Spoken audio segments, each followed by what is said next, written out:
जय श्री कृष्ण। श्रीमद् भगवत गीता की जय।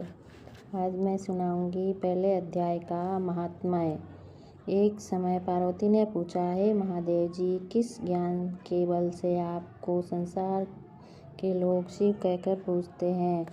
मृगछाला ओढ़े, अंगों में शमशानों की विभूति लगाए, गले में सर्प और मुंडों की माला पहन रहे हो, इनमें तो कोई पवित्र नहीं है। फिर आप किस ज्ञान से पवित्र हो, वह आप कृपा कर कहिए। श्री महादेव जी बोले, हे प्रिय, सुनो। गीता ज्ञान को हृदय में धारण करने से मैं पवित्र हूँ और उस ज्ञान से मुझे बाहर के कर्म व्यापते नहीं। तब पार्वती ने कहा, हे भगवान, जिस गीता ज्ञान की आप ऐसी स्तुति करते हैं, उसके श्रवण करने से कोई कृतार्थ भी हुआ है? तब महादेव जी ने कहा, इस ज्ञान को सुनकर बहुत जीव कृतार्थ हुए हैं और आगे भी होंगे। मैं तुझको एक पुरातन कथा कहता हूँ, तू श्रवण कर। एक समय पाताल लोक में शेषनाग की शैया पर श्री नारायण जी नैन मूंद कर अपने आनंद में मग्न थे। उस समय भगवान के चरण दबाती हुई श्री लक्ष्मी जी ने पूछा, हे प्रभु, निद्रा और आलस्य उन पुरुषों को व्याप्त हैं जो जीव तामसी है, और फिर आप तो तीनों गुणों से अतीत हो। आप जो नेत्र मूंद रहे हो, यह मुझको बड़ा आश्चर्य है। श्री नारायण जी बोले, हे लक्ष्मी, मुझको निद्रा आलस्य नहीं व्यापता। एक शब्द रूप जो भगवत गीता है, उसमें जो ज्ञान है, उसके आनंद में मग्न रहता हूँ। जैसे 24 अवतार मेरे आकार रूप में हैं, तैसे यह गीता शब्द रूप अवतार हैं। इस गीता में यह अंग हैं। 5 अध्याय मेरा मुख है, 5 अध्याय मेरी भुजा हैं, 11 अध्याय मेरा हृदय और मन है, 16वां अध्याय मेरा उदर है, 17वां अध्याय मेरी जंघा है, 18वां अध्याय मेरे चरण हैं। सब गीता के जो श्लोक हैं, सो मेरी नाड़ियाँ हैं, और जो गीता के अक्षर हैं, सो मेरे रोम हैं। ऐसा जो मेरा शब्द रूपी गीता ज्ञान है, जिसके अर्थ मैं हृदय में विचारता हूँ और बहुत आनंद से प्राप्त होता हूँ। श्री नारायण जी ने कहा, हे लक्ष्मी, गीता ज्ञान को सुनकर बहुत जीव कृतार्थ हुए हैं। जो तू सुन।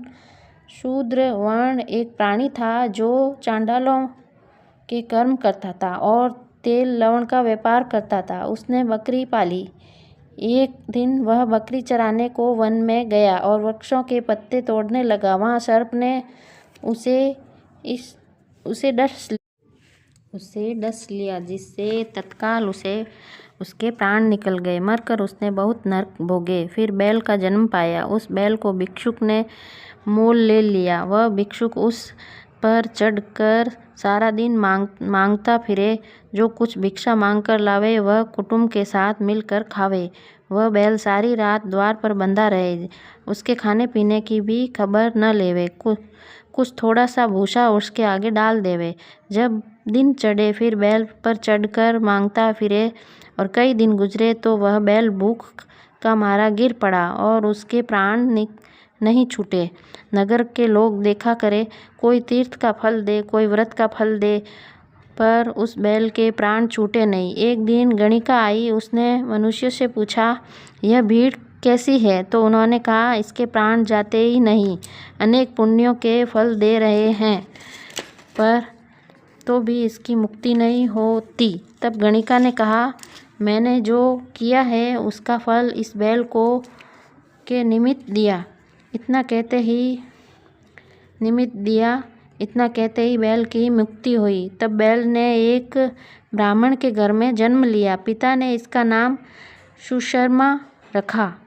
जब बड़ा हुआ तो पिता ने इसको पढ़ाया। तब उसको पिछले जन्म की सुध रही थी। इसने एक दिन मन में विचार किया, जिस गणिका ने मुझे बैल की योनि से छुड़ाया था, उसका दर्शन करूं। विप्र चलता चलता गणिका के घर गया और कहा, तू मुझे पहचानती है? गणिका ने कहा, मैं नहीं पहचानती, तू कौन है? मेरी तेरी क्या पहचान है, तू विप्र और मैं वैश्य। तब विप्र ने कहा, मैं वही बैल हूँ जिसको तुमने अपना पुण्य दिया था। तब मैं बैल योनि से छूटा था, अब मैंने विप्र के घर जन्म लिया है। तू अपना यह पुण्य बता। गणिका ने कहा, मैंने अपने जाने कोई पुण्य नहीं किया, वह पर मेरे घर एक तोता है, वह कुछ पढ़ता है, मैं उसके काव्य सुनाती हूँ। उस पुण्य का फल मैंने तेरे निमित्त कर दिया। तब विप्र ने तोते से पूछा कि तू सवेरे क्या पढ़ता है। तोते ने कहा, मैं पिछले जन्म में विप्र का पुत्र था। पिता ने मुझे गीता के पहले अध्याय का पाठ सिखाया था। एक दिन मैंने गुरुजी से कहा, मुझको तुमने क्या पढ़ाया है। तब गुरुजी ने मुझे शाप दिया कि तू सूआ हो जा। तब मैं सूआ हुआ।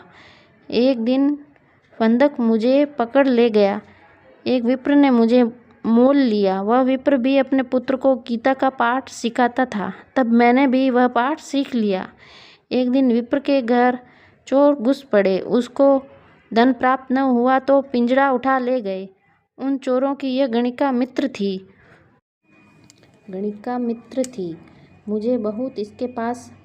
मुझे इसके पास ले आए। सो मैं नित्य गीता के पहले अध्याय का पाठ करता हूँ। वहीं यह गणिका सुनाती है। इस गणिका की समझ में नहीं आता जो मैं पढ़ता हूँ। वही पुण्य तेरे निमित्त दिया था। सो हे लक्ष्मी, गणिका ने भी भले काम ग्रहण किए। नित्य प्रति स्नान करे और गीता के पहले अध्याय का पाठ करे, इससे उसकी मुक्ति हुई। श्री नारायण ने कहा, लक्ष्मी, जो कोई अनजान कर भी गीता का पाठ करे या श्रवण करे, उसको भी मुक्ति मिलेगी। बोलो श्रीमद् भगवत गीता की जय। बोलो कृष्ण भगवान की।